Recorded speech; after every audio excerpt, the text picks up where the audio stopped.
সুপ্রিয় শিক্ষার্থী বন্ধুরা, আসসালামু আলাইকুম। এই ক্লাসে আমরা দেখব what is text knockout, how to apply it, class 15। চলুন দেখে আসি আমরা।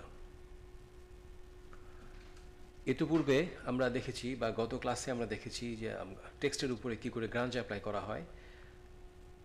এখানে দেখুন ফন্টের উপরে অনেক গ্রাঞ্জ অ্যাপ্লাই করা আছে। তো বেসিক্যালি এগুলো কিন্তু আমি অ্যাপ্লাই করিনি। এই ফন্টটি হচ্ছে এরকম গ্রাঞ্জ ফন্ট, যেটা আমরা গত ক্লাসে অ্যাপ্লাই করেছি ফন্টের উপরে বা টোটাল ডিজাইনের উপরে। তো এরকমও অনেক ফন্ট আছে যে আমাদের গ্রাঞ্জ অ্যাপ্লাই করা লাগবে না, ফন্টের উপরই গ্রাঞ্জ অ্যাপ্লাই করা আছে। তো সেই ক্ষেত্রে আমি ধরে নিচ্ছি যে আমরা দুটো ফন্ট নিয়ে কাজ করেছি ডিজাইনটি। একটিতে গ্রাঞ্জ অ্যাপ্লাই করা আছে অটোমেটিক্যালি, যেমন এই ফন্টের নাম হচ্ছে ডার্টি হেডলাইন। তো ডার্টি হেডলাইন ফন্টের উপরে গ্রাঞ্জ অ্যাপ্লাই করা আছে অটোমেটিক্যালি বাই ডিফল্ট, সেজন্য এটির উপরে আমাদেরকে কোনো গ্রাঞ্জ অ্যাপ্লাই করতে হবে না। কিন্তু আমরা দেখছি যে এখানে এই ফন্টগুলোতে গ্রাঞ্জ অ্যাপ্লাই করা নেই। তো আমি চাচ্ছি যে এখানে কিছু যদি অ্যাপ্লাই করে ফেলি তাহলে হয়তো মন্দ লাগবে না।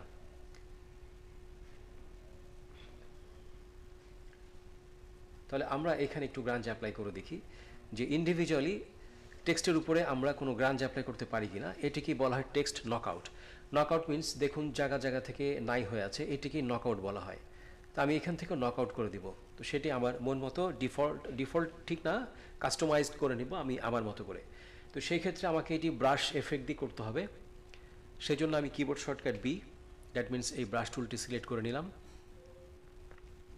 সিলেক্ট করে নিয়ে আমি আমার ব্রাশ প্যালেটে আসব। এখান থেকে আমি সেটিংসে ক্লিক করে ওপেন ব্রাশ লাইব্রেরিতে আসব। শিক্ষার্থী বন্ধুরা, আপনাদেরকে একটি বিষয়ে মনে রাখতে হবে যে এই প্যানেলটি অ্যাক্টিভেট হওয়ার জন্য আমার ব্রাশ টুলটি সিলেক্ট থাকা অত্যন্ত জরুরি, কারণ ব্রাশ টুল সিলেক্ট না থাকলে আমি এই অপশনটি পাবো না। আচ্ছা, ব্রাশ অপশনে যে দেখি আমি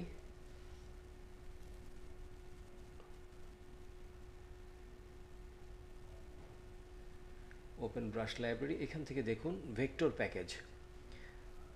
আচ্ছা, আমি আরেকবার আসি। আমি সেটিংসে আসলাম, সেটিংস থেকে ওপেন ব্রাশ লাইব্রেরি, এখান থেকে এসে ভেক্টর প্যাকেজ থেকে গ্রাঞ্জ ব্রাশ। আমার এই যে চলে এসছে গ্রাঞ্জ ব্রাশের অপশনটি, আমি এই পাশে রাখলাম, নিয়ে এসে আমি চাচ্ছি এটি একটি নিব। চলে এসছে এখানে, আর এটি নিলাম, এটিও নিলাম। এই তিনটি নিয়ে আমি কাজ করব। এখন এটি আমি ডিলিট করে দেই। তাহলে এটি নিয়ে আমি এখন একটু নর্মালি একটা স্ট্রোক ড্র করলাম, এটি নিয়েও একটি স্ট্রোক ড্র করলাম, এটি নিয়েও একটি স্ট্রোক ড্র করলাম। তো এখানে স্ট্রোক 1 আছে, আর ব্রাশের স্ট্রোকগুলো কিন্তু সব স্ট্রোকেই হয়, ফিলে হয় না, আমাকে ফিল করে নিতে হবে। তাহলে আমি এখন এটিকে সিলেক্ট করলাম, সিলেক্ট করে একটু স্ট্রোক বাড়িয়ে নিচ্ছি,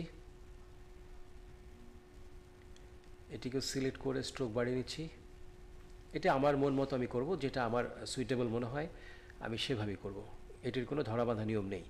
আপনার ডিজাইনের উপরে নির্ভর করে, আপনার ফন্টে কীরকম চাচ্ছেন আপনি সেটির উপর নির্ভর করে আমি বাড়িয়ে নিচ্ছি। এটা আরেকটু করে নেই। এখন এটিকে আমি এক্সপ্যান্ড করে নেব। এক্সপ্যান্ড অ্যাপিয়ারেন্স হয়ে গেছে, এটিকে এক্সপ্যান্ড অ্যাপিয়ারেন্স করে নেব। এক্সপ্যান্ড অ্যাপিয়ারেন্স করে নিচ্ছি। এখন এগুলোকে খেয়াল করে দেখুন, আমি সিলেক্ট করলে কি হচ্ছে, এই দেখুন পাশ দিয়ে আমার একটি এক্সট্রা পাথ হয়ে আছে, এইটিকে আমাকে ডিলিট করতে হবে। রাইট ক্লিক করে আনগ্রুপ করলাম, আনগ্রুপ করে কন্ট্রোল ওয়াই, কিবোর্ড থেকে কন্ট্রোল ওয়াই, এই যে দেখুন টোটালটাই ব্ল্যাঙ্ক হয়ে আছে, দ্যাট মিনস সাদা হয়ে আছে। এখন আমি এটিকে সিলেক্ট করে ডিলিট করে দিই।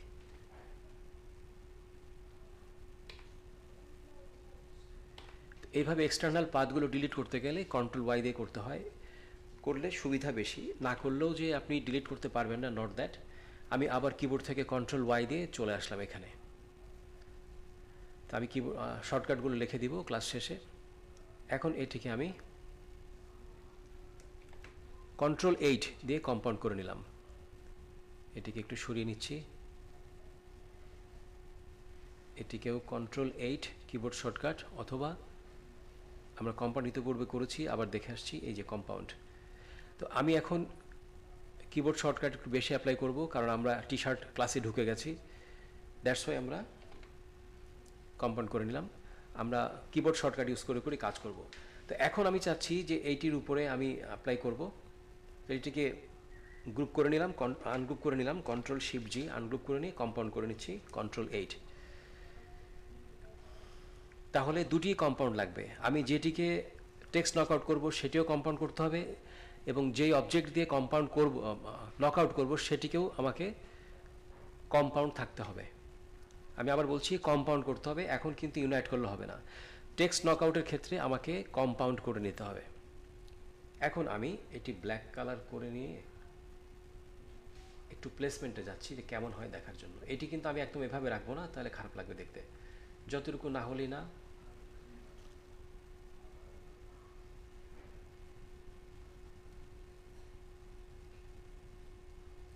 হান্ড্রেড পার্সেন্ট ব্ল্যাক হয়নি, আমি 100% ব্ল্যাক এখান থেকে করে নিচ্ছি। এখন ব্ল্যাক হলো 100%।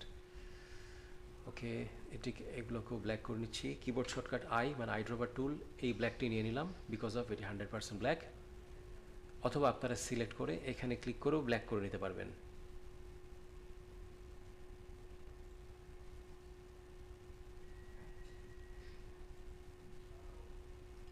আমি আমার প্রয়োজন মতো আমি প্লেস করে নিচ্ছি। আশা করছি আপনাদের বুঝতে সমস্যা হচ্ছে না। আমি এমনভাবে প্লেস করব না যেন আমার ফন্টটি বোঝা না যায়। বোঝাও যেতে হবে ফন্ট, এবং আমার প্লেসমেন্টটিও সুন্দর হতে হবে।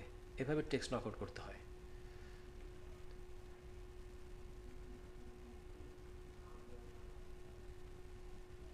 আর বেশি করব না, বেশি করলে জিনিসটা একটু হচপচ অবস্থা হয়ে যাবে। খুব সামান্য আমরা নকআউট করব।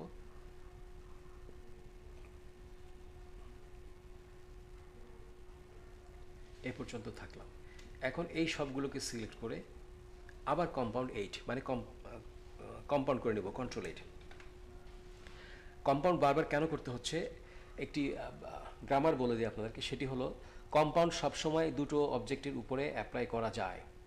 If we want to make compound objects, then definitely we have to take two objects. তো দুটো অবজেক্ট আমার এখানে চারটা আছে, তাহলে চারটাকে দুটো করতে হলে অবশ্যই একটা করতে হলে কম্পাউন্ড করে নিতে হবে। আমি এটিকে চারটা মিলিয়ে একটি কম্পাউন্ড করলাম, এটি একটি হয়ে গেল।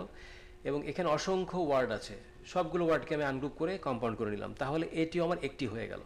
তাহলে ডেফিনেটলি আমার এখানে এখন দুটি অবজেক্ট আছে। এখন আমি সিলেক্ট করে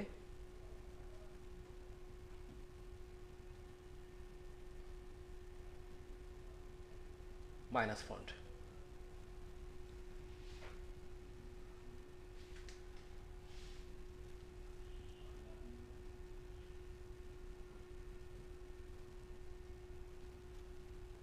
দেখুন আমার কাজটি হয়ে গেছে।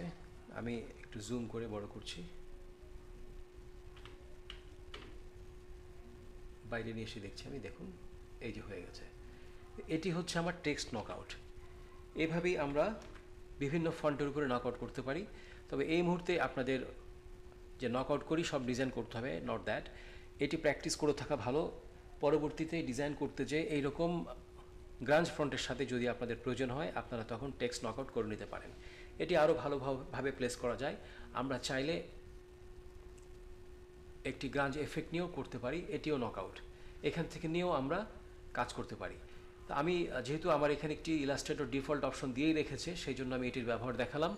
প্লাস ঠিক এই সিস্টেমে আপনারা এইরকম গ্রাঞ্জ টেক্সচার নিয়ে এসেও করতে পারেন। তো সব প্রসেসই করা যাবে। এই ছিল আপাতত টেক্সট নকআউটের উপরে ক্লাস। তো আগামী ক্লাসে দেখা হচ্ছে শিক্ষার্থী বন্ধুরা, আপনাদের সাথে প্র্যাকটিস করতে থাকুন। চলে আসবো ইনশাল্লাহ নেক্সট ক্লাসে অচিরেই। সকলেই সাথে থাকুন, দেখা হচ্ছে আগামী ক্লাসে। আসসালামু আলাইকুম।